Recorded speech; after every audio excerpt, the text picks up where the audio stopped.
হরে কৃষ্ণ, রাধে রাধে বন্ধুরা। রিয়া ক্রিয়েটিভ দুনিয়া চ্যানেলে আপনাদের সকলকে জানাই অনেক অনেক স্বাগত। একটি প্রশ্ন আমাদের সবার মনেই জাগে, মানুষের ভাগ্য কখন লেখা হয়, জন্মের আগে নাকি জন্মের পরে? এই বিষয়টি নিশ্চয়ই আপনি দেখেছেন যে কোনো একটি শিশু যখন জন্মগ্রহণ করে তখন সোনার চামচ মুখে দিয়ে জন্মগ্রহণ করছে, অর্থাৎ ধনী পরিবারে জন্মগ্রহণ করছে। ঠিক সেই সময়ই কোনো আরেকজন শিশু অত্যন্ত গরিব ঘরে জন্মগ্রহণ করছে। কেন এই বিষয়টি হয়ে থাকে? তাহলে কি বলা যায় যে কোনো মানুষের ভবিষ্যৎ জন্মের আগের থেকে ঠিক করা থাকে? বন্ধুরা, এই প্রশ্নটি সবসময় যথেষ্ট বিতর্ক সৃষ্টি করেছে। কিছু মানুষ মনে করেন যে ভবিষ্যৎ আমাদের কর্মের উপর নির্ভরশীল। আমরা যেরকম কর্ম করি তার ভিত্তিতেই আমাদের আগামীকালের দিনগুলি নির্ভর করে।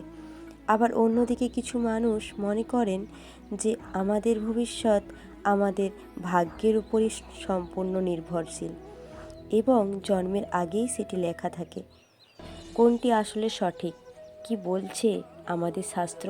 এই বিষয়টি নিশ্চয়ই আপনি জানেন যে ভগবান শ্রীকৃষ্ণের জন্মের আগেই আকাশবাণী হয়েছিল যে দেবকীর অষ্টম পুত্র কংসকে বধ করবে।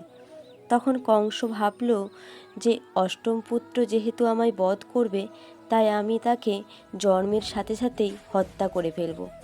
আর এই চিন্তা ভাবনার সঙ্গে কংস দেবকীর সমস্ত পুত্রগুলিকে জন্মানোর সাথে সাথে তাদেরকে হত্যা করতে থাকে।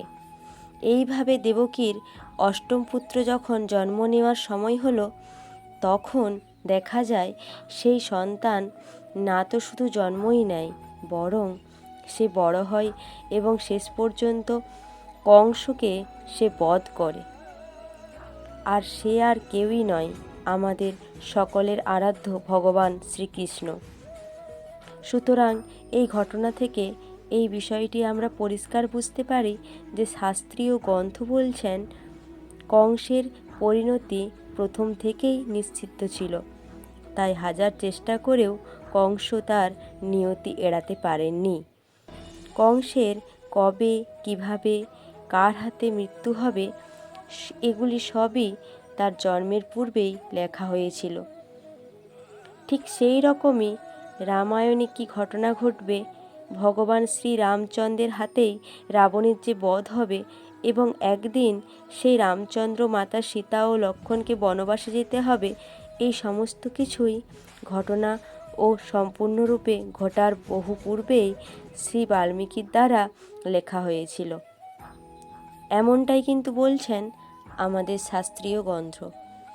এমনকি মহাভারতের ক্ষেত্রেও এই বিষয়টি একইভাবে প্রযোজ্য। মহাভারতের বিভিন্ন ঘটনাগুলি ঘটার পূর্বে মহর্ষি বেদব্যাস মহাভারত রচনা করেছিলেন।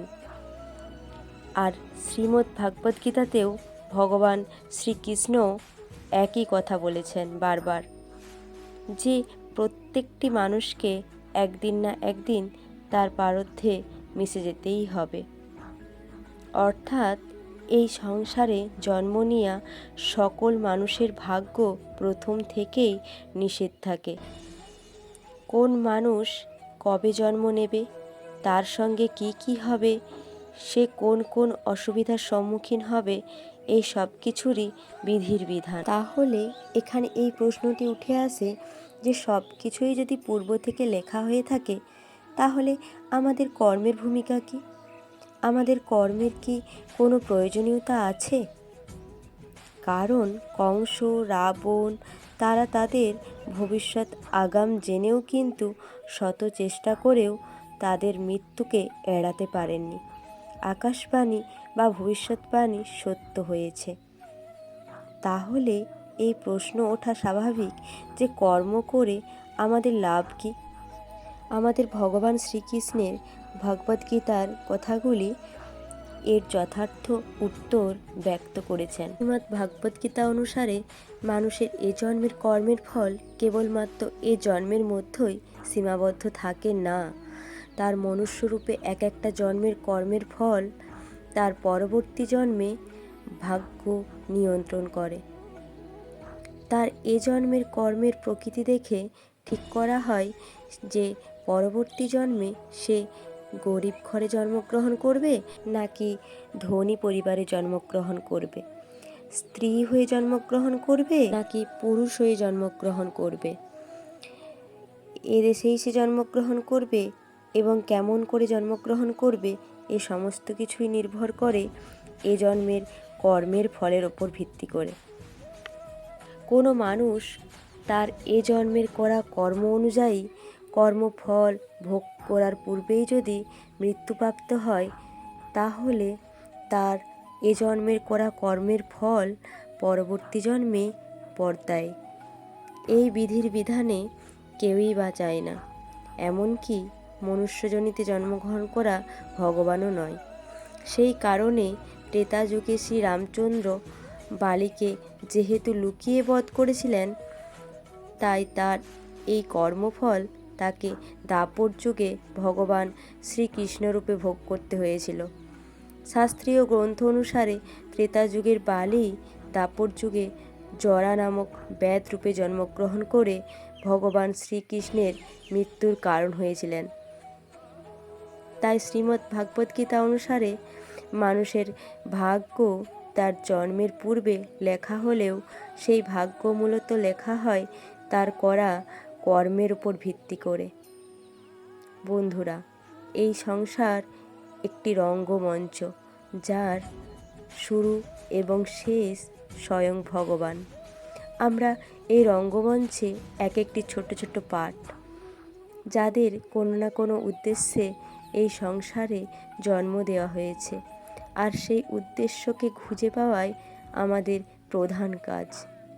আমাদের পূর্বজন্মের কর্মের ভিত্তিতে আমাদের এ জন্মের ভাগ্য যেমনই লেখা হয়ে থাকুক না কেন, আমাদের এ জন্মের কর্ম যেন সর্বদা ভালো হওয়া প্রয়োজন। কারণ এ জন্মের কর্মও কিন্তু আমাদের ভাগ্যে লেখা বিভিন্ন ঘটনার পরিবর্তন ঘটাতে পারে। তাই শুধুমাত্র ভাগ্যের দোহাই না দিয়ে আমাদের কিন্তু সর্বদা কর্মকে বেশি গুরুত্ব দেওয়া প্রয়োজন, আর সেই কর্ম অবশ্যই সৎ কর্ম। আর কর্ম করার সময় ভগবান শ্রীকৃষ্ণের এই কথাটি সর্বদা মনে রাখা প্রয়োজন, আর তা হল শ্রীমদ্ ভাগবত গীতার সবথেকে গুরুত্বপূর্ণ বাণী, কর্মেণ্য ব্যাধিকরস্তে মা ফলে সুখেদা করেচন মা কর্মফল হেতুর্ভু মা তে সংহস্তেম করহমনে। অর্থাৎ মানুষের অধিকার রয়েছে শুধু কর্মে, কর্মফলে নয়। কর্মফলের আকাঙ্ক্ষা নিয়ে কর্ম করা যেমন মানুষের কর্তব্য নয়, তেমনি কর্ম থেকে বিরত থাকাও মানুষের কখনোই উচিত নয়। কারণ কর্ম করলে একটা না একটা ফল লাভ হবেই। ভালো কর্ম করলে ভালো, খারাপ করলে খারাপ। আশা করি দর্শক বন্ধুরা এই ভিডিওটি আপনাকে সমৃদ্ধ করেছে। আজকের ভিডিওটি এই পর্যন্তই। হরে কৃষ্ণ, রাধে রাধে।